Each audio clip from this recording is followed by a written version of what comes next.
In this video, I'm going to show you how the faucet lock works. This is for the Nitro cold brew coffee. And then I'm also going to show you just the lock that's already there for the kombucha line as well. For the Nitro cold brew coffee, you're going to go through, and this is the lock. First time buying one, but we've tested it and it works great. So what it's going to do is you're going to go through and you're going to feed the O-rings there into that spout, and it won't necessarily seat all the way flush, and that's okay. It does not need to, as long as this arm here can roll over and be there. So that's why we wanted to make sure that that had that set up there properly. And then as long as it goes over the line here, then you're good to go. And then what you're gonna do is you go through and you'll take this lock that will come with it, this key here, you rotate this key 180 degrees, and then this will pop up. Go ahead and put that lock down over there. Go ahead and push that back up. And then now you rotate the key 180 degrees in the other way, and then the key will come out and the lock stays on there.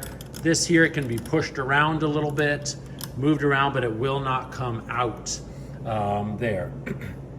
Those little O-rings prevent anything from pouring out of here when you pull the handle. See, I'm pulling the handle here, and I actually have it connected to this demo keg that shows that nothing is pouring out of it. All right, so that's how you go ahead and install that.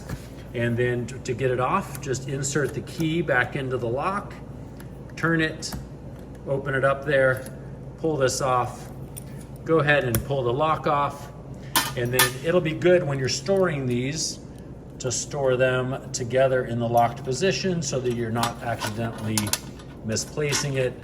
The kit comes with 2 keys, so that you can be able to store the keys where you need them. So there is the lock for the Nitro cold brew coffee.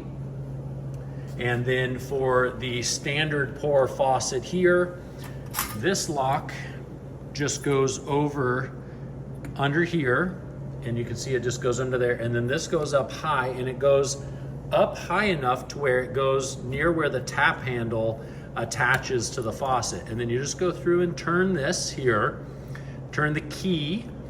The key is what turns the nut and the spindle on there to be able to provide the locking for these.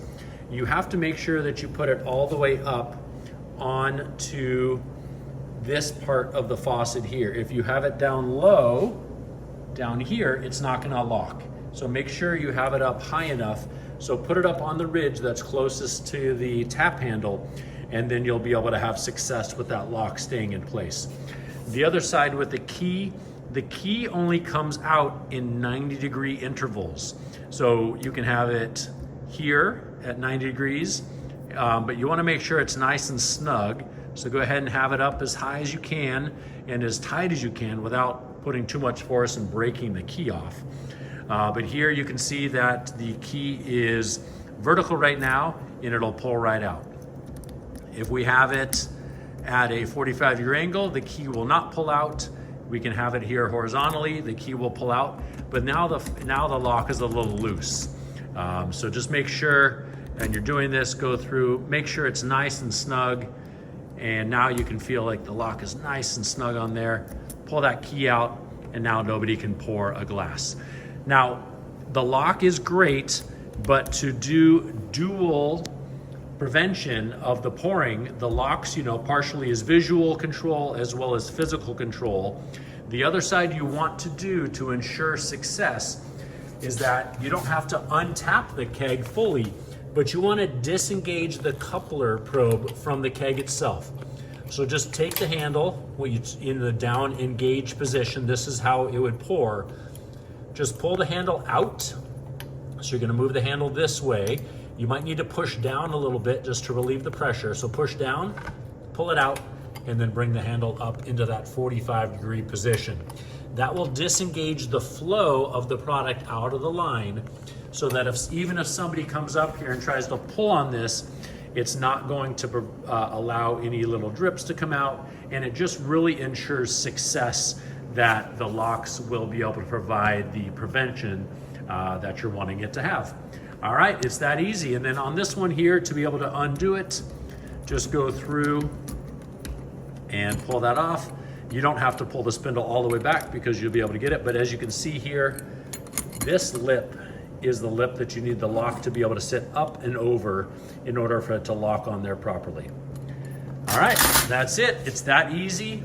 Both of these locks will work perfectly for your system, and then also ensuring that the coupler is in the upright disengaged position will provide the dual layer of security so that nobody will be able to pour.